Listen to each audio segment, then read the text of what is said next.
Hello students, nuclear physics में हम लोग लास्ट टर्म पे न्यूक्लियस के बारे में बात कर रहे थे।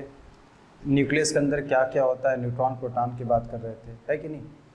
मास उनके क्या होते हैं, उनके यूनिट्स क्या होती है, मास के एएमयू किलोग्राम वगैरह में क्या रिलेशन होता है, ठीक है, ये सब बातें कर रहे थे। उसके बाद हमने ये जाना था कि कैसे न्यूक्लियस स्टेबल होते हैं, न्यूट्रॉन प्रोटॉन रेशियो की बात की थी, एक रेंज बताया था, स्टेबिलिटी बेल्ट आपको बताया था। फिर उसके बाद हमने न्यूक्लियर फोर्स पे चर्चा की थी कि what was the reason behind the stability of nucleus, ठीक है। तो न्यूक्लियर फोर्स के बारे में डिटेल में चर्चा हमने की थी, ठीक है। तो अब उसी क्रम में हम लोग आगे बढ़ेंगे और जानेंगे हम लोग आज मास एनर्जी इक्विवेलेंस के बारे में, ठीक है। मास एनर्जी इक्विवेलेंस, ठीक, मास एनर्जी इक्विवेलेंस, ठीक है। तो सबको पता होगा, ये केमिस्ट्री में भी आपने पढ़ा होगा कि जो मास है उसको हम लोग एनर्जी में कन्वर्ट कर सकते हैं, ठीक है। जो आइंस्टाइन का मास एनर्जी इक्वेशन होता है उसके हेल्प से, ठीक है। तो वो मास एनर्जी इक्विवेलेंस का जो इक्वेशन होता है वो क्या होता है बताइए, याद होगा सबको, E = mc², ठीक है। जहाँ m क्या है मास, c क्या है स्पीड ऑफ लाइट, जिसकी वैल्यू आपको पता है 3 × 10⁸ मीटर/सेकंड होती है, ठीक है। तो इस रिलेशन से हम लोग क्या कर सकते हैं, मतलब अगर m मास कंप्लीटली एनर्जी में कन्वर्ट हो, ठीक है, तो जो एनर्जी निकलेगी उसका वैल्यू कितना होगा, mc² हो जाएगा, ठीक है। अब यहाँ पे हम लोग देखेंगे कि किस मास को बदलना है। हम लोग यहाँ पे AMU की बात करेंगे, इसकी AMU की, कि अगर एक AMU मास, AMU डिस्कस कर चुके हम लोग, अगर एक AMU मास, ठीक है, किस में कन्वर्ट होता है, एनर्जी में कन्वर्ट होता है, तो कितनी वो एनर्जी किसके इक्विवेलेंट होगी ये अपने को जानना है, उसकी वैल्यू कितनी होगी ये हमको जानना है। चलो देखते हैं, हमने पढ़ा था 1 AMU जो होता है, ठीक है, ये किसके बराबर होता है, 1.67 × 10⁻27 किलोग्राम के बराबर होता है, ठीक है। तो चलो देखते हैं कि व्हाट इज द एनर्जी, ठीक है, equivalent to this 1 AMU mass of substance, okay. तो आप मुझे बताओ जो डेल्टा E होगा, या E कह लो, किसके बराबर हो जाएगा बताइए, 1 AMU का मतलब कितना किलोग्राम, तो 1.67 × 10⁻27 और, ठीक है, इंटू c², c की वैल्यू आपको पता है कितना होता है, 3 × 10⁸ मीटर/सेकंड इसका स्क्वायर, ठीक है। तो ये हो गया हमारा, ये किस में आएगा आंसर आपका, जो कि दोनों हमने यूनिट क्या लिया है, ठीक है, हमने SI यूनिट लिया है, तो ये हमारा आंसर किस में आएगा बताइए, जूल में आएगा, ठीक। तो ये जूल में हम लोग नहीं निकालना, हमको यहाँ पे इलेक्ट्रॉन, जनरली हम लोग इलेक्ट्रॉन वोल्ट या जो न्यूक्लियर रिएक्शंस में जो एनर्जी रिलीज होती है, जनरली हम लोग इलेक्ट्रॉन वोल्ट या मिलियन इलेक्ट्रॉन वोल्ट, या जिसको हम लोग मेगा इलेक्ट्रॉन वोल्ट कहते हैं, उसमें डील करते हैं, ठीक है। तो एक बार देख लेते हैं कैसे कन्वर्ट करना है इसको। आपको पता है जो 1 इलेक्ट्रॉन वोल्ट होता है, ठीक है, जो 1 इलेक्ट्रॉन वोल्ट हमारा होता है वो किसके बराबर होता है, आपको पता होगा 1.6 × 10⁻⁻19 जूल के इक्विवेलेंट होता है, ये 1 इलेक्ट्रॉन वोल्ट की वैल्यू होती है, ठीक। अच्छा, बहुत बढ़िया।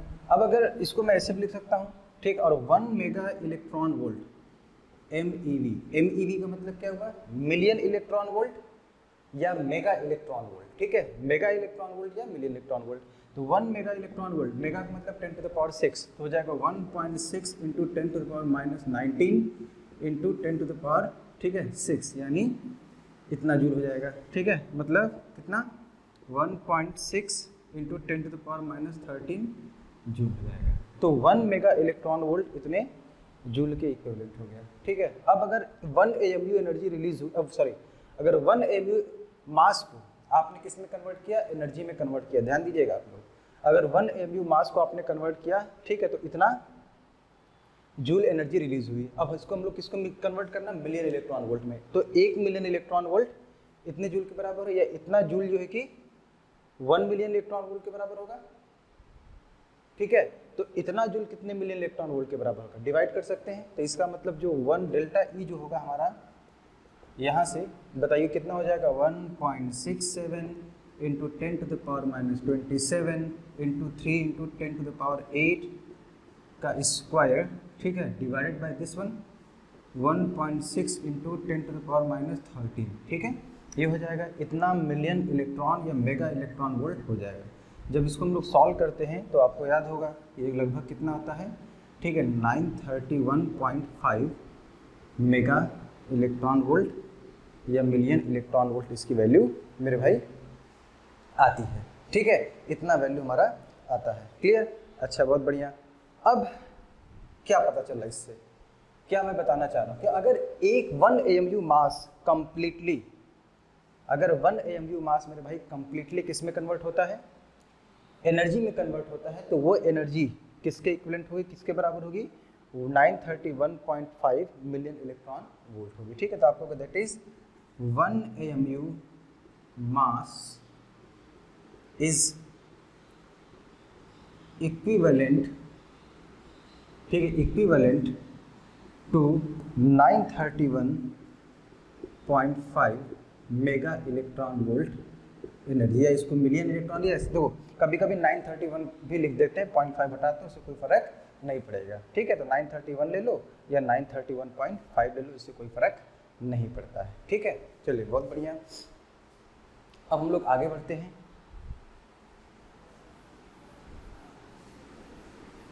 ध्यान देंगे सब लोग।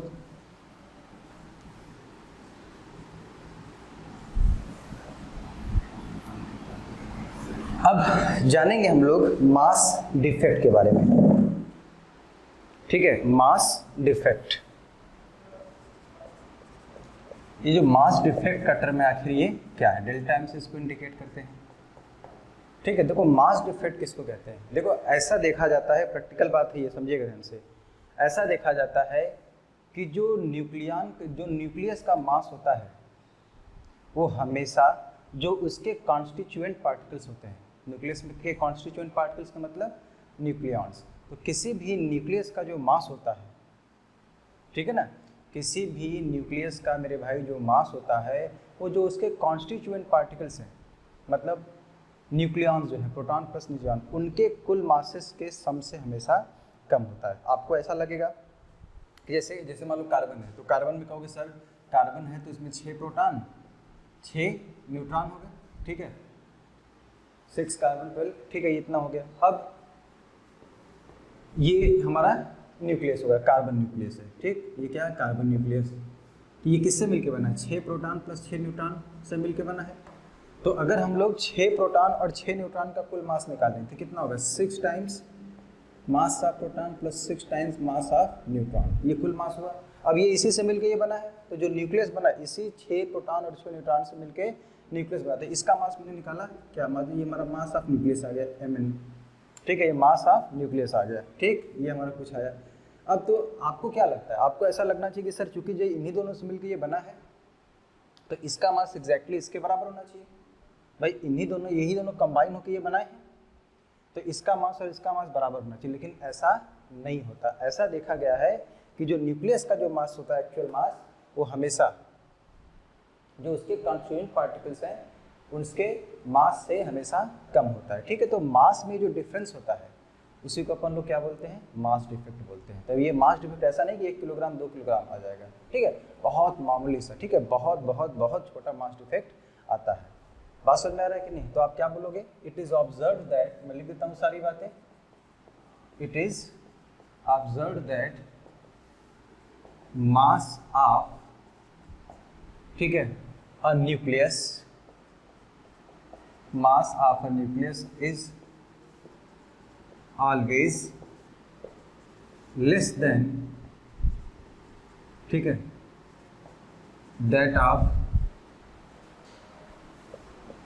mass of its constituent particles। constituent particles क्या है, मतलब न्यूक्लियॉन्स, ठीक है, मतलब न्यूक्लियॉन्स, ठीक है। तो this difference in mass is called as, this difference in mass, this difference in mass is called as what, mass defect। इसी को हम लोग क्या बोलते हैं, मास डिफेक्ट बोलते हैं, ठीक है, इसी को अपन लोग बोलते हैं मास डिफेक्ट। अब देखो मास डिफेक्ट हम लोग कैसे निकालेंगे, ठीक, तो इसका मतलब जो डेल्टा एम होगा मास डिफेक्ट, ये क्या होना चाहिए, mass of proton plus mass of neutrons, ठीक है। तो क्या होना चाहिए, मास ऑफ न्यूक्लियंस कह लो माइनस मास ऑफ न्यूक्लियस, है कि नहीं, मास ऑफ न्यूक्लियस। तो mass of nucleons minus mass of nucleus. तो जो मास ऑफ न्यूक्लियंस होंगे क्या होगा, mass of proton plus mass of neutrons. चलो बताओ मुझे कितने प्रोटॉन्स होंगे, एटॉमिक नंबर के बराबर प्रोटॉन्स होंगे, z प्रोटॉन्स होंगे कि नहीं होंगे। तो z times mass of proton plus, भाई मास ऑफ न्यूट्रॉन्स का मतलब क्या, total mass of proton plus total mass of neutron. तो कुल न्यूक्लियस में कितने प्रोटॉन्स होंगे, z प्रोटॉन होंगे। तो z times mass of proton plus कितने न्यूट्रॉन्स होंगे, a माइनस जेड, पढ़ चुके हम लोग, a माइनस जेड क्या होंगे, उसमें न्यूट्रॉन्स होंगे। तो आप कहोगे sir a minus Z times mass of neutrons, ठीक है। ये हमारा हो गया total mass of what, nucleons minus mass of nucleus, ठीक है। तो ये जो चीज़ है आपको क्या बताएगा, डेल्टा m की जानकारी देगा। ये कहलाता है हमारा मास डिफेक्ट, ठीक है। Mass of nucleus minus mass of nucleus, ये कहलाता है हमारा मास डिफेक्ट, ठीक है। इसी तरीके से मास डिफेक्ट पे आधारित, ठीक है, एक चीज़ और जानेंगे हम लोग जिसको हम लोग कहते हैं बाइंडिंग एनर्जी, बंधन ऊर्जा, ठीक है। तो इस टर्म से सभी लोग, ठीक है, परिचित होंगे। ये बंधन ऊर्जा का जो कॉन्सेप्ट आया है वो कहाँ पे आ चुका है, वो ग्रेविटेशन में भी आ चुका है, ठीक है ना, वो ग्रेविटेशन में भी आ चुका है। तो चलो जानेंगे हम लोग क्या अब, बाइंडिंग एनर्जी, इसको हम लोग कहते हैं बंधन ऊर्जा, binding energy of nucleus, binding energy of nucleus, ठीक है। चलो देखते हैं बाइंडिंग एनर्जी क्या होती है। तो बहुत अच्छे समझिएगा, तो जो कॉन्सेप्ट आपने वहाँ पढ़ा था ग्रेविटेशन में, कुछ कुछ उसी जैसा कॉन्सेप्ट यहाँ पर भी आपको देखने को मिलेगा। बाइंडिंग एनर्जी, बंधन ऊर्जा, जो नाभिक है उसकी जो बंधन ऊर्जा होती है मेरे भाई, वो क्या होती है, ठीक है। देखो आप जरा सोचो बाइंडिंग एनर्जी क्या होनी चाहिए, न्यूक्लियस कैसे बनता है, न्यूक्लियस कैसे बनता है, कहोगे सर न्यूक्लियन से बनता है और क्या, ठीक है। तो न्यूक्लियन से न्यूक्लियस अपने आप थोड़ी बन जाएगा, है कि नहीं, न्यूक्लियन से न्यूक्लियस अपने आप थोड़ी बन जाएगा, या न्यूक्लियस से अगर हमको न्यूक्लियन से अलग करना तो अपने आप तो हो नहीं जाएगा, उसके लिए कुछ वर्क चाहिए, उसके लिए कुछ एनर्जी चाहिए, है कि नहीं। तो यही जो वर्क और एनर्जी का जो कॉन्सेप्ट है, ठीक, वही हमको क्या बताएगा, बाइंडिंग एनर्जी कॉन्सेप्ट देगा, ठीक है। जैसे मान लो शुरुआत में, ध्यान दीजिएगा सब लोग, शुरुआत में हमारे पास न्यूक्लियस है, ठीक है, उस न्यूक्लियस से हमको न्यूक्लियन को अलग करना है, समझिए ध्यान, और अलग करके एक दूसरे के प्रभाव से अलग कर देना, मतलब एक दूसरे से इंटरेक्ट वो न करे, आप कह सकते हो कि उनको इनफाइनाइट डिस्टेंस पर रख देना है, ठीक है। समझना फिर से क्या होता है बाइंडिंग एनर्जी, देखो ध्यान देना सब लोग। बाइंडिंग एनर्जी का मतलब क्या हुआ, जैसे मान लो अपने पास ये न्यूक्लियस है, ठीक है, ये क्या है अपने पास, न्यूक्लियस है, ठीक, इसमें neutron proton neutron proton proton neutron वगैरह वगैरह, इस तरीके से बहुत सारे न्यूट्रॉन प्रोटॉन होंगे, या कोई न्यूक्लियस हो सकता है, ठीक। तो अपने पास एक न्यूक्लियस है, अब इसको हमको क्या करना है, इससे न्यूक्लियॉन्स को अलग करना है, न्यूक्लियॉन्स को अलग करना मतलब न्यूट्रॉन प्रोटॉन सबको अलग कर देना, मतलब नाभिक का, ठीक है, जो एग्जिस्टेंस उसको खत्म करके हमको क्या कर देना है, न्यूक्लियॉन्स बना देना है। तो उस न्यूक्लियस से न्यूक्लियॉन्स बनाना है, तो मतलब न्यूट्रॉन प्रोटॉन को अलग कर देना है, ठीक है, ये हमको अलग कर देना है। तो इस प्रोसेस में आपको न्यूक्लियस को कुछ एनर्जी देनी पड़ेगी, इस प्रोसेस में आपको न्यूक्लियस को कुछ एनर्जी देनी पड़ेगी। तो इस प्रोसेस में न्यूक्लियस से न्यूक्लियन को पृथक करने के लिए आप जो एनर्जी इसको प्रोवाइड करते हो, उससे एनर्जी को हम लोग क्या कहते हैं, बाइंडिंग एनर्जी कहते हैं। ये अपना एक न्यूक्लियस है, न्यूक्लियस याद रखिएगा हमेशा एक स्टेबल सिस्टम है, ठीक है। तो न्यूक्लियस से न्यूक्लियंस को फ्री करने के लिए, ठीक है, the energy required to break up the nucleus into its constituent particles, that is nucleons, and place them at infinite separation, ठीक है, उसके लिए जो एनर्जी रिक्वायर्ड होती है उसी एनर्जी को अपन लोग क्या बोलते हैं, बाइंडिंग एनर्जी कहते हैं। तो ये हमारा न्यूक्लियस, हमने बाइंडिंग एनर्जी के बराबर एनर्जी इसको दी, तो ये न्यूक्लियस टूट के न्यूक्लियस बना दिया और न्यूक्लियस वेल सेपरेटेड हो गए, ठीक है। तो इस प्रोसेस में आपने जो एनर्जी ये दिया है इसी को हम लोग क्या कहेंगे, बाइंडिंग एनर्जी कहेंगे। बात समझ में आया, ठीक है। तो आप मुझे एक बात बताओ, आप सिस्टम को, इस सिस्टम, ये एक सिस्टम, दूसरा सिस्टम ये है, आप सिस्टम को स्टेबिलिटी से अनस्टेबिलिटी की तरफ ले जा रहे हो या अनस्टेबिलिटी से स्टेबिलिटी की तरफ ले जा रहे हो, सोच के देखो, आप अनस्टेबिलिटी की तरफ ले जा रहे हो। बाइंडिंग एनर्जी आप यहाँ पे क्या, न्यूक्लियस को आप एनर्जी दे रहे हो तोड़ने के लिए, मतलब आप सिस्टम की एनर्जी क्या करो, बढ़ा रहे हो। जब भी सिस्टम की एनर्जी बढ़ती है स्टेबिलिटी घटती है। आपको याद होना चाहिए, ये पता है, केमिस्ट्री कॉन्सेप्ट है। जब भी एनर्जी रिलीज होती है मतलब एनर्जी कम होती है, स्टेबिलिटी बढ़ती है। और जब भी एनर्जी क्या होती है, वो एब्जॉर्ब करता सिस्टम, बढ़ाई जाती है एनर्जी, तो स्टेबिलिटी क्या होती है, घटती है। तो यहाँ पे एनर्जी वो क्या कर ले रहा है, न्यूक्लियस एनर्जी ले रहा है, ठीक, एनर्जी बढ़ रही है। इस सिस्टम की एनर्जी इससे ज़्यादा हो गई। इसका क्या मतलब हुआ, सिस्टम अनस्टेबल हो रहा है। मतलब ये स्टेबल है, ये अनस्टेबल है, आप ऐसा कह सकते हो। इसको एक तरीके से और डिफाइन कर सकते हैं, कैसे, मान लो कि इनिशियली, समझिएगा, इनिशियली न्यूट्रॉन प्रोटॉन्स अलग अलग हैं, वेल सेपरेटेड है, ठीक है, ये वेल सेपरेटेड न्यूक्लियॉन्स हैं। These are what, well separated nucleons, ठीक है, ये क्या है, वेल सेपरेटेड न्यूक्लियॉन्स। अब आपको क्या करना है, इनसे एक सिस्टम बनाना है। भाई इनसे कौन सा सिस्टम बनेगा, न्यूक्लियस का सिस्टम बनेगा। इनसे क्या बनेगा, एक न्यूक्लियस का सिस्टम बनेगा। तो अगर आपको इन न्यूक्लियॉन्स जो कि इनिशियली वेल सेपरेटेड है, अगर आपको इन न्यूक्लियॉन्स से क्या करना है, एक न्यूक्लियस बनाना है। आपने क्या किया, इससे एक न्यूक्लियस बना दिया। तो अब आप मुझे बताओ क्या होगा, एनर्जी रिलीज होना चाहिए कि नहीं। ये एक अनस्टेबल सिस्टम है, उससे एक हाईली स्टेबल सिस्टम बना, न्यूक्लियस एक स्टेबल है, ठीक है, एक स्टेबल सिस्टम बना, ठीक है। तो अगर एक स्टेबल सिस्टम बना तो एनर्जी हमेशा क्या होगी, रिलीज होगी। तो इस प्रोसेस में, ठीक है, इस अनस्टेबल सिस्टम से स्टेबल सिस्टम में जाने में एनर्जी हमेशा क्या होगी, रिलीज होगी। मतलब फाइनल सिस्टम जो बनेगा उसकी एनर्जी कम हो जाएगी। तो इस प्रोसेस में जो एनर्जी रिलीज होगी उसी को हम लोग क्या कहेंगे, बाइंडिंग एनर्जी कहेंगे। अरे यार इसको उल्टा कर दो ऐसे तो यही बन जाएगा कि नहीं, ठीक है। फिर से पूरा एक बात समझेंगे क्या होता है बाइंडिंग एनर्जी। क्या होता है बाइंडिंग एनर्जी, क्या बताया, न्यूक्लियस को उसके कॉन्स्टिट्यूएंट पार्टिकल में ब्रेक करने के लिए जो आप एनर्जी देते हो, न्यूक्लियस को जो प्रोवाइड करते हो, वो कहलाता है उस न्यूक्लियस की बाइंडिंग एनर्जी। या इसका उल्टा कहोगे कि अगर न्यूक्लियॉन्स इनिशियली वेल सेपरेटेड हैं, मतलब एक दूसरे के से इंटरेक्ट नहीं कर रहे हैं, ठीक है, तो उससे एक न्यूक्लियस जब बनाएंगे, एक स्टेबल सिस्टम जब हम लोग बनाएंगे, तो इस प्रोसेस में जो एनर्जी लिबरेट होती है, जो एनर्जी रिलीज होती है, उसी एनर्जी को हम लोग क्या कहते हैं, binding energy of the nucleus कहते हैं। तो बहुत ही साधारण सी मेरे भाई बात है, ठीक है। तो चलो देखो कैसे इसको हम लोग डिफाइन करेंगे। मैं इसको लिख देता हूँ सारी बातें। बाइंडिंग एनर्जी दो तरीके से डिफाइन कर सकते हैं। पहला इसके थ्रू करेंगे, पहला कैसे कहेंगे, द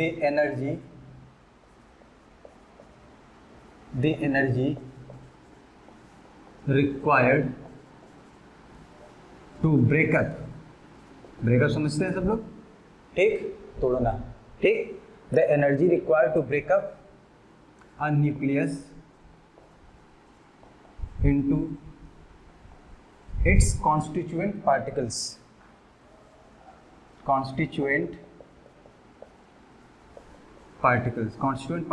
से होते हैं, मतलब न्यूक्लियॉन्स, ठीक है। The energy required to break up the nucleus into its constituent particle and place them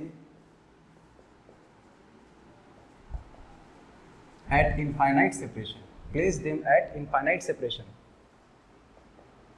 ठीक है, place them at infinite separation is called as what, is called as, बोलिए, बाइंडिंग एनर्जी ऑफ न्यूक्लियस, ठीक है। एक तो ये हो गया। दूसरा यहाँ पे क्या बोलेंगे, यदि इनिशियली न्यूक्लियस क्या हो, वेल सेपरेटेड हो, ठीक है, तो उनको नज़दीक लाकर क्या करना है, एक न्यूक्लियस फॉर्म करना है, ठीक है। If nucleus are initially well separated, ठीक है, and are brought to form a nucleus, in this process जो एनर्जी रिलीज होती है उसी को हम लोग क्या बोलेंगे, बताइए, उसी को हम लोग बोलेंगे बाइंडिंग एनर्जी कहेंगे, ठीक है। तो क्या कहोगे, if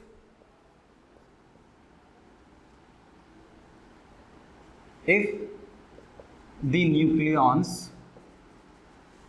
are initially well separated and are brought मतलब लाया जाता है, brought closer to form the nucleus, ठीक है, then the energy released in this process, याद रखिएगा स्टेबिलिटी गेन हो रहा है तो एनर्जी, जब भी स्टेबिलिटी गेन होगी हमेशा एनर्जी रिलीज होगी, then the energy released in this process, ठीक है, इसको हम लोग क्या बोलेंगे, is called as binding energy of nucleus, इसको हम लोग कहेंगे बाइंडिंग एनर्जी ऑफ न्यूक्लियस, ठीक है। चलो अब हम लोग जानेंगे बाइंडिंग एनर्जी कैलकुलेशन कैसे करना है, किस तरीके से बाइंडिंग एनर्जी आखिर में कैलकुलेट करना है। अभी देखो मैंने क्या बताया, अभी हमने क्या बताया, एनर्जी आई कहाँ से, इसका मास, न्यूक्लियॉन्स का मास, जो कॉन्स्टिट्यूएंट पार्टिकल का मास हमेशा न्यूक्लियस से क्या होता है, ज़्यादा होता है, न्यूक्लियस हमेशा का मास कम होता है और इसका मास ज़्यादा होता है, ठीक है। तो ऐसा माना गया कि इस प्रोसेस में, इससे जब ये बनेगा तो इस प्रोसेस में मास डिफेक्ट होगा, ये मास ज़्यादा ये मास कम, तो जब इस प्रोसेस, जब ये सिस्टम इसमें कन्वर्ट होगा तो कुछ मास डिफेक्ट होगा, ठीक है, कुछ द्रव्यमान की क्षति होगी, और वही जो द्रव्यमान की क्षति हो रही है मेरे भाई, ठीक है, जो मास डिफेक्ट हो रहा है वही आइंस्टाइन के मास एनर्जी इक्वेशन से किस में कन्वर्ट हो जाता है, एनर्जी में कन्वर्ट हो जाता है, और वही एनर्जी क्या है, वही एनर्जी क्या है, वही एनर्जी हमारी है बाइंडिंग एनर्जी, बात समझ में। तो इस प्रोसेस से, सॉरी, इस सिस्टम से, इस सिस्टम के बनने में मास कम हो रहा है, मास डिफेक्ट हो रहा है, वही जो मास है इस बाइंडिंग एनर्जी के फॉर्म में निकल रहा है, ठीक है। तो जो कितना मास डिफेक्ट होगा आपने निकालना सीखा अभी, तो क्या होगा, मास डिफेक्ट जब एनर्जी में कन्वर्ट करेंगे तो कितना आएगा बताइए, जरा सोचिएगा। जैसे मैं कह दूं डेल्टा एमयू जो कि मास डिफेक्ट है, ठीक है, अगर मैं कह दूं इफ, या कहते लेट डेल्टा एम क्या है इस प्रोसेस में, मास डिफेक्ट किसमें है, इन एएमयू, क्योंकि जो भी हम लोग मेजरमेंट करते हैं न्यूक्लियस का मास, न्यूक्लियंस का मास, वो हमेशा एएमयू करते हैं, ठीक है। तो जो बाइंडिंग एनर्जी आएगी, सोचो 1 एएमयू से 931.5 million electron volt energy release होती है।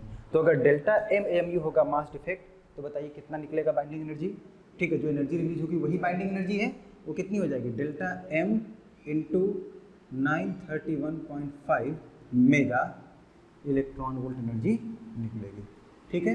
तो ये हमारा बाइंडिंग एनर्जी का फार्मूला हो जाएगा, ठीक है। तो मतलब न्यूक्लियस के फॉर्मेशन में, न्यूक्लियॉन्स से न्यूक्लियस के फॉर्मेशन में जो मास डिफेक्ट आ रहा है उसमें अगर हम लोग 931.5 से मल्टीप्लाई कर दें तो अपने को क्या मिल जाएगा, उस न्यूक्लियस की बाइंडिंग एनर्जी मिल जाएगी, ठीक है, उस न्यूक्लियस की हमको क्या मिल जाएगी, बाइंडिंग एनर्जी मिल जाएगी। आई होप आपको ये सारी बातें क्लियर होंगी, ठीक है। आप इसका नोट्स प्रॉपर्ली बना लेना, मैंने सारी बातें यहाँ पे लिख दी हैं, ठीक है। चलिए बहुत बढ़िया। अब बाइंडिंग एनर्जी पर न्यूक्लियॉन के बारे में हम लोग जानेंगे, ठीक है। बंधन ऊर्जा प्रति न्यूक्लियॉन क्या होता है, चलो देखते हैं। बाइंडिंग एनर्जी पर न्यूक्लियॉन, ठीक है, क्या होता है ये बाइंडिंग एनर्जी पर न्यूक्लियॉन।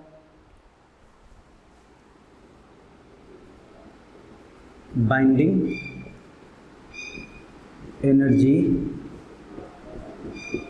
पर न्यूक्लियॉन, ठीक है, BEPN कहते हैं, बाइंडिंग एनर्जी पर न्यूक्लियॉन, ठीक। देखो बाइंडिंग एनर्जी पर न्यूक्लियॉन आखिर क्या होता है, किसको कहते हैं, ठीक, समझिएगा ध्यान से मेरे भाई। किसी न्यूक्लियस से एक न्यूक्लियॉन को निकालने के लिए जो एवरेज एनर्जी रिक्वायर्ड होती है उसी को हम लोग क्या कहते हैं, बाइंडिंग एनर्जी पर न्यूक्लियॉन कहते हैं, ठीक है भाई। न्यूक्लियस से सभी न्यूक्लियॉन्स को बाहर निकालने के लिए, उनको अलग अलग करने के लिए जो एनर्जी चाहिए, सुनिएगा ध्यान से, न्यूक्लियस से सभी न्यूक्लियॉन्स को एक दूसरे से अलग अलग करने के लिए जो एनर्जी चाहिए होता है, उस एनर्जी को हम लोग क्या बोलते हैं, बाइंडिंग एनर्जी कहते हैं। तो एक न्यूक्लियॉन निकालने के लिए जो एवरेज एनर्जी चाहिए उसको हम लोग क्या कहेंगे, बाइंडिंग एनर्जी पर न्यूक्लियॉन कहेंगे। तो ये क्या है, it is the average energy, ठीक है, it is the average energy required to separate a nucleon, it is the average energy required to separate a nucleon from the nucleus, समझिएगा। ठीक है, अब तो इसका मतलब इसको हम लोग कैसे लिखेंगे, इसका मतलब जो बाइंडिंग एनर्जी पर न्यूक्लियन, सोचिए कैसे निकालेंगे। कुल न्यूक्लियॉन्स को अलग करने के लिए जो बाइंडिंग एनर्जी चाहिए, सॉरी जो एनर्जी चाहिए होता है वो बाइंडिंग एनर्जी होती है। फिर सुन लीजिए, कुल न्यूक्लियॉन्स को अलग करने के लिए न्यूक्लियस से जो एनर्जी अपने को चाहिए होती है वो बाइंडिंग एनर्जी होती है। तो एक को करने के लिए क्या करना पड़ेगा हमको, बाइंडिंग एनर्जी में नंबर ऑफ न्यूक्लियॉन से डिवाइड कर देंगे। तो क्या हो जाएगा, बाइंडिंग एनर्जी ठीक अपॉन नंबर ऑफ न्यूक्लियॉन्स, होगा कि नहीं बताइए।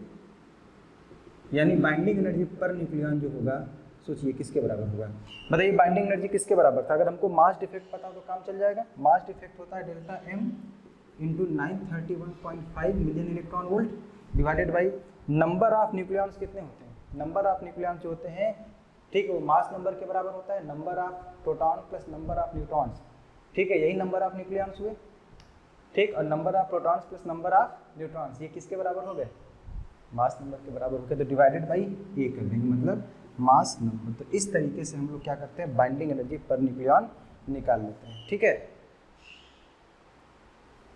देखिए अब ये बाइंडिंग एनर्जी पर न्यूक्लियॉन ये जो टर्म है आखिर हम लोग को क्या बताता है, ये जो टर्म है वो अपने को क्या बताता है, इसको हम लोग समझते हैं।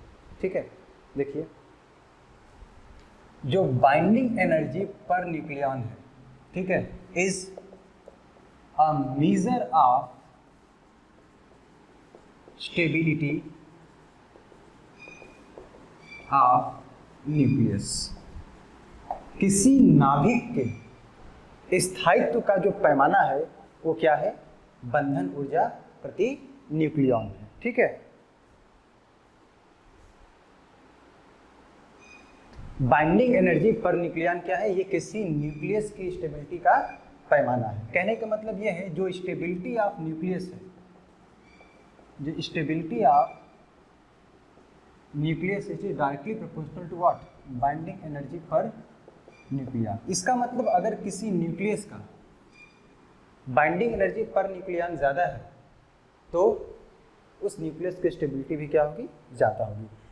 फिर से मैं बोल रहा हूँ, बाइंडिंग एनर्जी स्टेबिलिटी का मेजरमेंट नहीं करता है, वो मेजर नहीं करता है, कौन करता है, बाइंडिंग एनर्जी पर न्यूक्लियॉन। ठीक है, अगर किसी एक न्यूक्लियॉन को निकालने के लिए ज़्यादा एनर्जी जरूरत पड़ रही है इसका मतलब वो ज़्यादा स्टेबल है। ठीक है, तो binding energy per nucleon is the measure of stability of nucleus. ठीक है,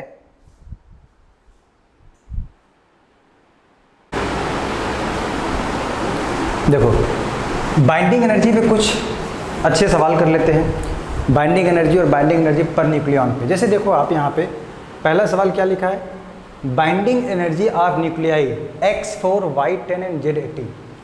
अपने को 3 न्यूक्लियाई दिए गए हैं, X Y Z, mass number उसको आपको दे रखा है। ठीक है, R 28 mega electron volt, 75 mega electron volt, 480 mega electron volt.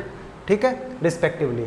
Which nucleus is the most stable, ये सबसे ज़्यादा स्टेबल न्यूक्लियस कौन सा होगा मेरे प्यारे दोस्तों, ये आपको बताना है। ठीक है, चलो देखते हैं कैसे निकालेंगे इसको। फिर से मैं बोल रहा हूँ कि बाइंडिंग एनर्जी ठीक है वो स्टेबिलिटी का पैमाना बिल्कुल नहीं है। कौन है, बाइंडिंग एनर्जी पर न्यूक्लियॉन। ठीक है, तो आप कभी भी बाइंडिंग एनर्जी पर नहीं जाओ कितनी बाइंडिंग एनर्जी है, इस ऐसे देखने में सबसे ज़्यादा इसका लग रहा है, लेकिन न्यूक्लियस भी देखो हैवी है। ठीक है, ऐसे कभी नहीं जाना है, हमेशा you have to always go through the binding energy per nucleon. तो चलो देखते हैं, तो यहाँ पे देखते हैं हम लोग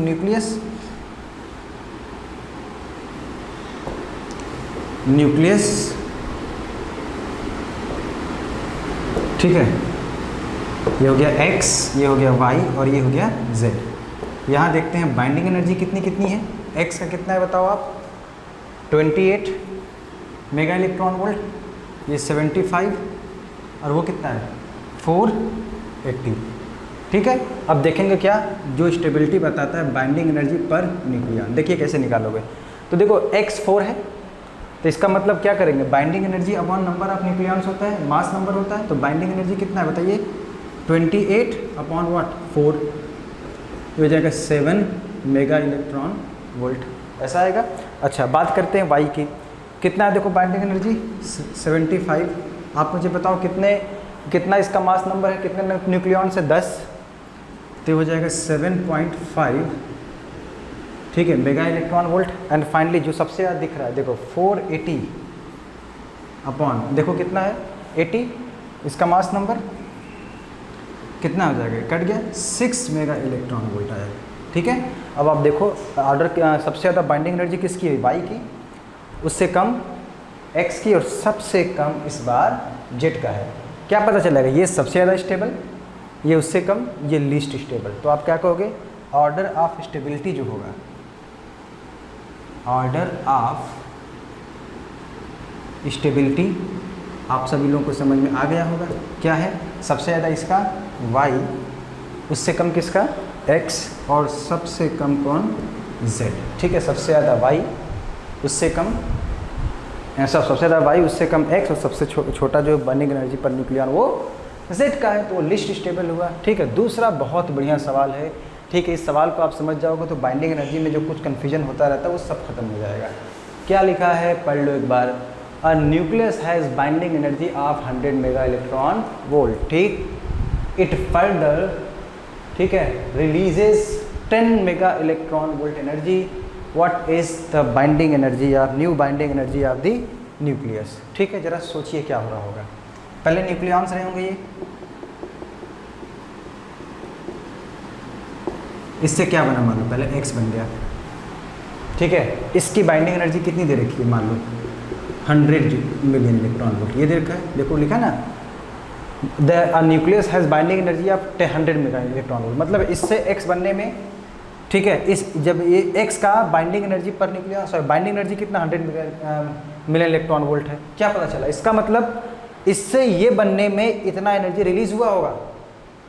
डेफिनेशन पता है, न्यूक्लियॉन से न्यूक्लियस के बनने में जो एनर्जी रिलीज होती है उसको अपने हम लोग क्या बोलेंगे, बाइंडिंग एनर्जी बोलते हैं। तो इन न्यूक्लियॉन से एक्स के फॉर्मेशन में 100 mega electron volt energy release हुई है, तभी तो इसकी binding energy 100 mega electron volt है।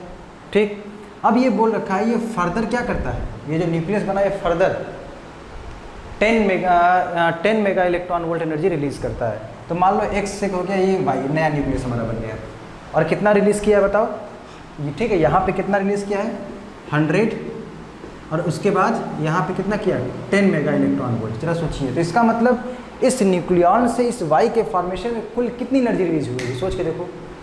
एक्स में बना, एक्स के फॉर्मेशन में हो गया 100, और वाई के फॉर्मेशन में 10, तो न्यूक्लियॉन से वाई बनने में कुल जो एनर्जी रिलीज हुई, कुल जो एनर्जी रिलीज हुई कितनी होगी, 110 हुई कि नहीं। तो अब ऐसा नहीं सोचना कि सर 100 था पहले, 10 निकल गया तो 90 हो गया, नहीं, गलत हो जाएगा। ठीक है, तो आपको नियम पता होना चाहिए बाइंडिंग एनर्जी का, बाइंडिंग एनर्जी क्या होता है, उसको उसकी फीलिंग आपके अंदर होनी चाहिए, तभी आपसे सवाल बनेगा। अदरवाइज इसका जवाब बहुत लोग क्या लिख देंगे, 90 लिख देंगे, 90 लिख। ठीक है, 100 था, 10 निकल गया, 90 बच गया, नहीं, ऐसा नहीं करना है। ठीक, बाइंडिंग एनर्जी के बारे में जानकारी अच्छे से होनी चाहिए, क्या होता है बाइंडिंग एनर्जी, वो उसकी फीलिंग आनी चाहिए। तो इन न्यूक्लियॉन से एक्स बनने में 100 निकला होगा, इसलिए 100 मेगा इलेक्ट्रॉन वोल्ट। अब एक्स से वाई बनने में फिर 10 निकला, तो इसका मतलब यहाँ से यहाँ तक आने में कुल कितना, न्यूक्लियॉन से वाई के फॉर्मेशन में कुल कितनी एनर्जी रिलीज हो गई, 110। तो जितनी एनर्जी रिलीज हुई है वही क्या होती है, बाइंडिंग एनर्जी। तो आप कहोगे total energy released in the formation of Y, nucleus Y, कितना हो जाएगा बताइए, 100 + 10 यानी 110 मेगा इलेक्ट्रॉन वोल्ट एनर्जी। इसका मतलब बाइंडिंग एनर्जी कितना होगा, नई बाइंडिंग एनर्जी जो बना हो गया 110 मेगा इलेक्ट्रॉन वोल्ट। ठीक है, तो बढ़िया सवाल थे, समझ में आपको आया होगा। ओके, अब हम लोग जानेंगे बाइंडिंग एनर्जी पर, बाइंडिंग एनर्जी कर्व के बारे में। बाइंडिंग एनर्जी पर न्यूक्लियन अभी जस्ट समाप्त किया मैंने, क्या लिखा है, बाइंडिंग एनर्जी कर्व। ठीक है, बंधन ऊर्जा वक्र। पहले ये जानते हैं ये बाइंडिंग एनर्जी कर्व पहले किन दोनों चीज़ों के बीच में खींचा है, किन किन फिजिकल क्वांटिटीज के बीच में खींचा गया है। देखो हमने वाई एक्सिस पे क्या रखा है, बाइंडिंग एनर्जी पर न्यूक्लियन, जो किसमें है, मेगा इलेक्ट्रॉन वोल्ट में है। और जो हमारा हॉरिजॉन्टल एक्सिस है, एक्स एक्सिस, उस पर मैंने क्या रखा है, मास नंबर ए रखा है। ठीक है, तो ये एक्सपेरिमेंटल ग्राफ है, इसमें कुछ ऐसा नहीं है। ठीक है, बुक्स में दिया गया है, आपको जानना है। ठीक है, एक्सपेरिमेंटल ग्राफ है, तो ग्राफ प्लॉट किया गया, तो ग्राफ कुछ इस तरीके का हमारा आया जो स्टेबिलिटी के बारे में बताता है हमें। ठीक है, तो ग्राफ इस तरीके से हमारा आया। अब इसी ग्राफ को रीड करना है, इस ग्राफ में क्या क्या खास बातें हैं, what are the main features of this curve. ठीक है, this I have to discuss today, ये मुझे आज डिस्कस करना है। ओके, देखो तो क्या लिखा है। सबसे पहला चीज देखो क्या लिखा, binding energy per nucleon for very light nuclei are very small. जो सबसे छोटे, जो बहुत हल्के न्यूक्लियाई हैं, उनका बाइंडिंग एनर्जी पर न्यूक्लियन बहुत कम है। जैसे 1s2 1s3 वगैरह, ये सब छोटे छोटे न्यूक्लियस हैं, इनकी बाइंडिंग एनर्जी बहुत पर न्यूक्लियन बहुत कम, मतलब ये अनस्टेबल है। ठीक, दूसरी बात क्या निकल के आ रहा है, बिटवीन मास नंबर 4 and 20, मतलब 4 हीलियम और 20, ठीक है, नियॉन।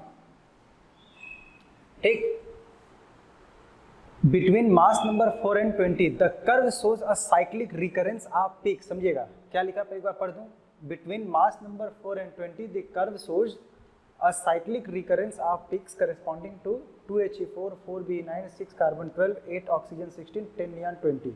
ठीक, तो साइक्लिक रिकरेंस इसका क्या मतलब, देखो ये जो 4 से 20 के बीच का जो रेंज, 4 और ये 20 मैंने पूरा नहीं दिखाया यहाँ पे, उसके बाद थोड़ा डायग्राम कॉम्प्लेक्स हो गया। साइक्लिक रिकरेंस ऑफ पीक्स मतलब देखो पीक फिर नीचे फिर ऊपर फिर नीचे, इसको हम लोग कहेंगे साइक्लिक रिकरेंस। ठीक है, एक बार बढ़ रहा है घट रहा है बढ़ रहा है, पीक मिल रहा है फिर डाउन, फिर पीक फिर डाउन, फिर पीक फिर डाउन, इस मिल रहा है हमको। तो ये जो रीजन ये साइक्लिक रिकरेंस ऑफ पीक्स है। ठीक है, तो साइक्लिक रिकरेंस ऑफ पीक्स मतलब पीक पे कौन कौन है, पीक पे यही helium, carbon, oxygen, neon, beryllium, ये सारी चीजें। ठीक, इससे क्या पता चला, समझिएगा, इससे क्या पता चला, binding energy of these nuclei are greater than those of their immediate neighbour. जैसे इसको देखो, इसका नेबर कौन है, ये हीलियम के बाद ये लिथियम आया, इसका नेबर ये है, तो आप देखो इसकी बाइंडिंग एनर्जी इसके पड़ोसी से काफ़ी ज़्यादा है, इसकी बाइंडिंग एनर्जी इसका पड़ोसी जो नाइट्रोजन उससे काफ़ी ज़्यादा है कि नहीं। तो ये जो पीक पर जो हमारे न्यूक्लियस हैं, पीक पे जो न्यूक्लियाई हैं, उनकी बाइंडिंग एनर्जी उसके जस्ट बाद वाला, उसका जो पड़ोसी वाला जो न्यूक्लियस है उससे काफ़ी ज़्यादा है। इससे क्या पता चलता है कि चूंकि इनकी बाइंडिंग एनर्जी पड़ोसी वाले न्यूक्लियस से काफ़ी ज़्यादा, तो इसका मतलब ये जो हाईली स्टेबल है, अपने जो बाद वाले जस्ट बाद वाले न्यूक्लियस हैं उनसे काफ़ी ज़्यादा ये स्टेबल है। तो कोई यही चीज़ लिखा है यहाँ पे, बाइंडिंग एनर्जी पर न्यूक्लियन और this nuclei are greater than those of their immediate neighbours, जो जस्ट नेबर्स उनसे काफ़ी ज़्यादा है। तो इसलिए इन न्यूक्लियाई, ठीक है, this nuclei are much more stable than their neighbouring nuclei.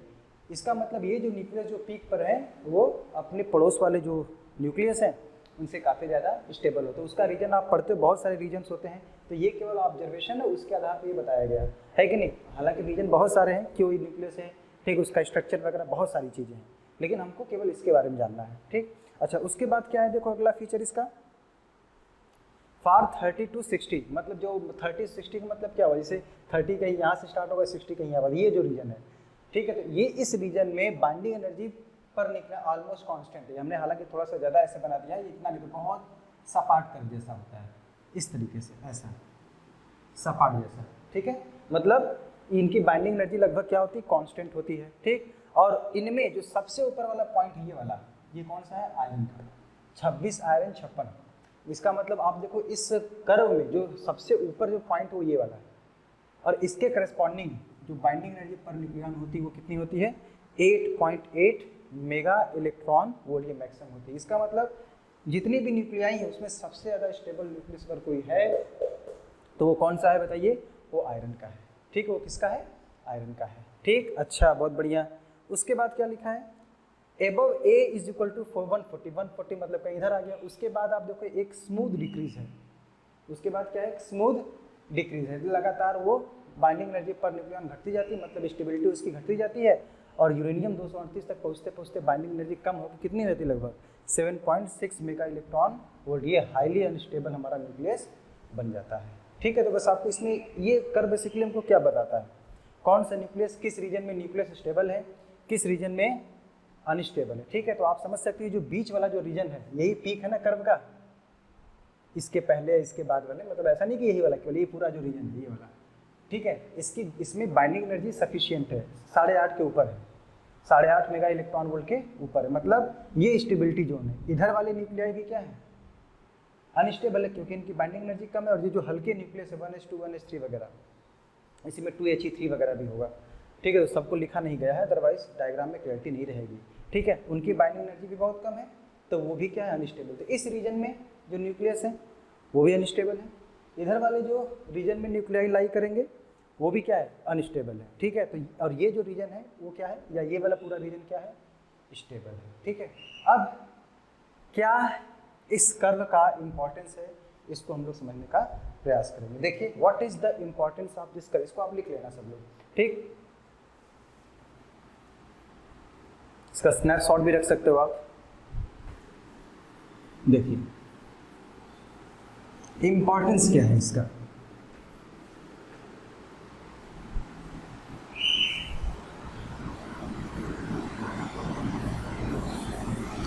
Importance of binding energy curve.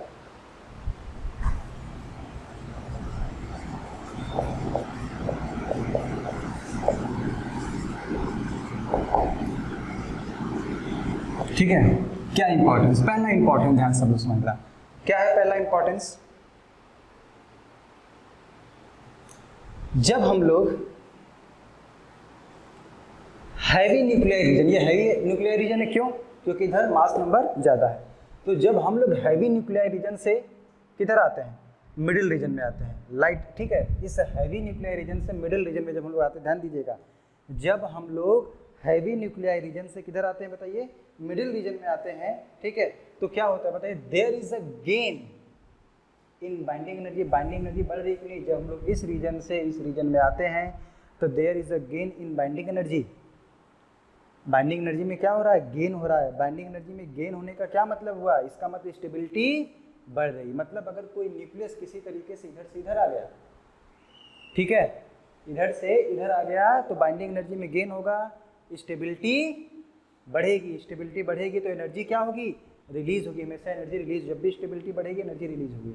अब इससे ये कहा गया कि अगर इधर जो हैवी न्यूक्लियस है, अगर वो अपने आप को तोड़ के दो लाइटर न्यूक्लियाई बना दें जो इस रीजन में लाई करते हैं, ठीक है, तो स्टेबिलिटी गेन होगी, स्टेबिलिटी गेन होगी, इसका मतलब इस प्रोसेस में क्या होगी, एनर्जी रिलीज होगी, इस प्रोसेस में क्या होगा, एनर्जी रिलीज होगी। और इस प्रोसेस को हम लोग क्या कहते हैं, जब ये हैवी न्यूक्लियस टूट के, ठीक है, कंपेरेबल मास के दो लाइटर न्यूक्लियाई बनाता है जो इस मिडिल रीजन में लाई करते हैं, तो इस प्रोसेस को अपन लोग क्या बोलते हैं, न्यूक्लियर फिशन बोलते हैं, नाभिकीय विखंडन बोलते हैं। मतलब जब भी नाभिकीय विखंडन होगा, इधर वाले न्यूक्लियस इस रीजन में लाई करेंगे, स्टेबिलिटी बढ़ेगी, मतलब एनर्जी रिलीज होगी, ठीक है। मतलब न्यूक्लियर फिशन में हमेशा क्या होगी, एनर्जी रिलीज होगी। बात समझ में आ गई होगी।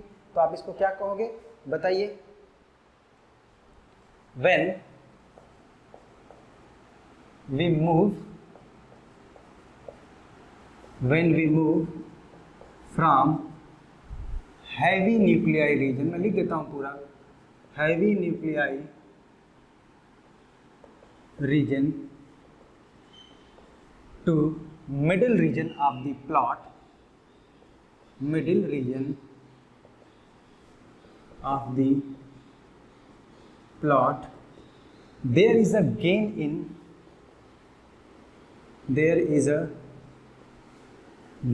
in binding energy per nucleon. There is a gain in binding energy per nucleon, and hence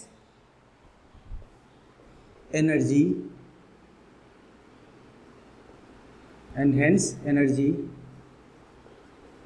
is released. Energy क्या होगी, रिलीज होगी, ठीक है। हेंस एनर्जी इज रिलीज, इसलिए एनर्जी इसमें रिलीज होगी। ये क्या हमको इंडिकेट करता है, ठीक, this indicates that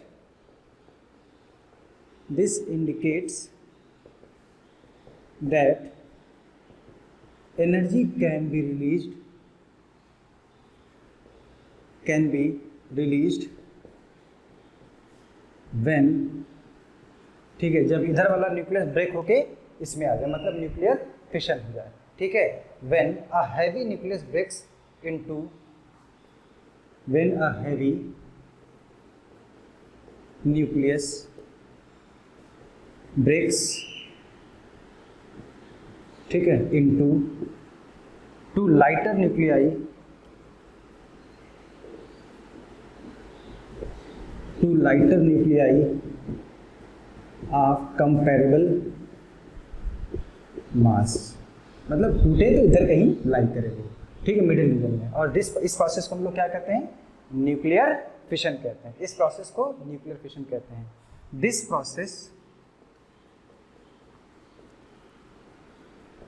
is called as what, nuclear fission, नाभिकीय विखंडन कहते हैं। ठीक है, तो पहली बात हमको ये पता चली, ठीक है।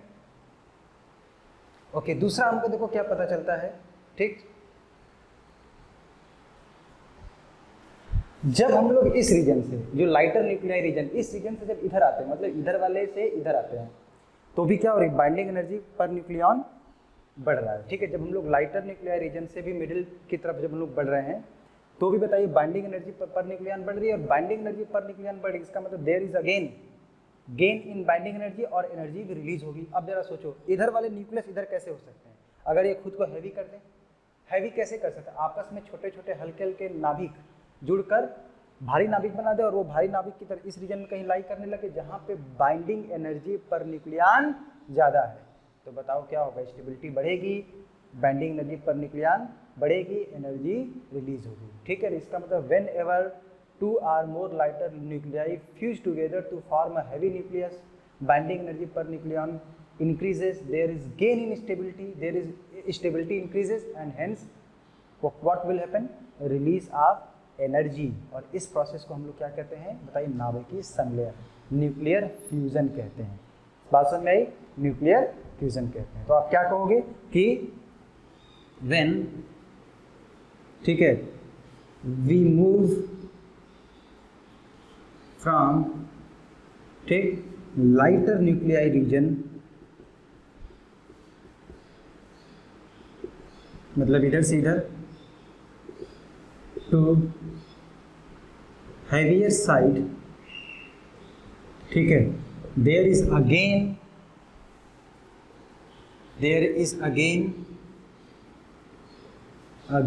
in, ये अगेन है, ये अगेन, ठीक है, in binding energy per nucleon and hence, ठीक है, release of energy, stability बढ़ेगी। ठीक है, ये क्या बताता है, this shows that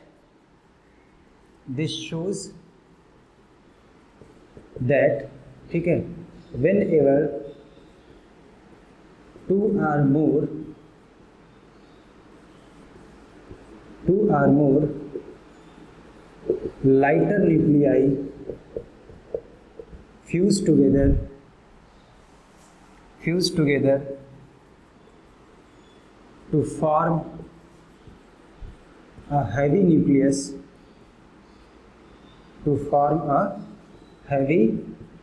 nucleus, ठीक है, एनर्जी इज रिलीज्ड, फिर से क्या होगा, एनर्जी इज रिलीज्ड। और इस प्रोसेस को क्या कहते हैं, this process is called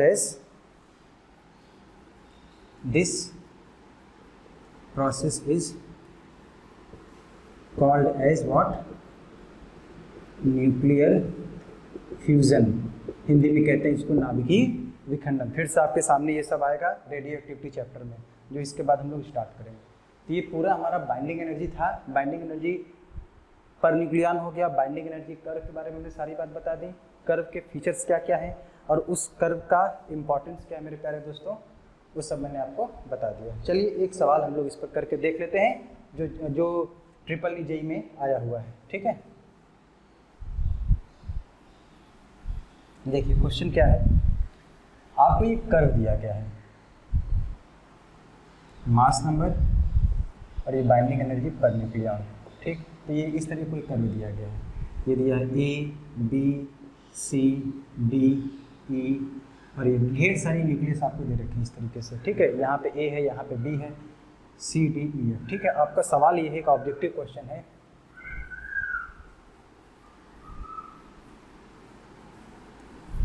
in which of the following, ठीक है, nuclear reaction energy is released. Option A है। क्या क्या ऑप्शन बना लिया जाए? A plus B equal C, B है C goes to A plus B, D है सी है, ठीक है, D plus E equals F. D और ई मिलके क्या बना दिए? हैवी न्यूक्लियस एफ बना दिए, या डी है एफ मिल टूट के डी और ई बना दिया। ठीक है, तो बहुत साधारण सी बात है। जिस न्यूक्लियर रिएक्शन में आपको स्टेबिलिटी बढ़ती हुई दिखाई देगी, प्रोडक्ट ज़्यादा स्टेबल होगा, प्रोडक्ट क्या होगा? ज़्यादा स्टेबल होगा, वहाँ पे क्या होगा बताइए? एनर्जी हमेशा रिलीज होगी। ठीक, और प्रोडक्ट कौन सा स्टेबल होगा? जो मिडिल रीजन वाला है, जो पीक पे हैं, जो ऊपर हैं, उनकी बाइंडिंग एनर्जी पर न्यूक्लियन ज़्यादा होगी, वो ज़्यादा स्टेबल होगा। पहला देखते हैं, ए प्लस बी बराबर सी। इसका मतलब दो हल्के न्यूक्लियस जुड़ के एक भारी न्यूक्लियस बनाए हैं, मतलब दो छोटे छोटे न्यूक्लियस मिलकर एक भारी न्यूक्लियस बनाए हैं, और जो प्रोडक्ट है इसकी बाइंडिंग एनर्जी पर न्यूक्लियन क्या है? इन दोनों से ज़्यादा है। तो क्या पता चला? स्टेबिलिटी गेन हो रहा है। इसका मतलब ये ऑप्शन सही होगा। यहाँ एनर्जी जो रिलीज होगी इस प्रोसेस में वो क्या होगी? ठीक है, इस प्रोसेस में एनर्जी हमेशा क्या होगी? रिलीज होगी, स्टेबिलिटी गेन कर रहा है। इसका उल्टा गलत हो जाएगा, क्योंकि अगर सी टूट के ए और बी बनाया तो एक स्टेबल सिस्टम अनस्टेबल सिस्टम में टूट रहा, तो यहाँ एनर्जी एब्जॉर्ब होगी, ज़बरदस्ती किया जाएगा इसके साथ। ठीक है, ये फिजिबल नहीं है, इसलिए एनर्जी रिलीज नहीं होगी। सी बताइए, डी प्लस ई बराबर एफ। तो डी और ई मिल के एफ बना रहे हैं, तो दो स्टेबल न्यूक्लियस मिल के एक अनस्टेबल न्यूक्लियस बना रहे हैं, ये भी फिजिबल नहीं है, एनर्जी रिलीज नहीं होगी, स्टेबिलिटी नहीं है, और ये फिर से सही हो जाएगा। एफ अगर टूट के, अनस्टेबल न्यूक्लियस टूट के कंपेरेबल मास के दो हैवी न्यूक्लियस बना रहा है, जिनकी बाइंडिंग एनर्जी पर न्यूक्लियन ज़्यादा है, मतलब स्टेबिलिटी क्या हो रही है? बढ़ रही है, मतलब यहाँ पे एनर्जी क्या होगी बताइए? रिलीज होगी। बात समझ में आया?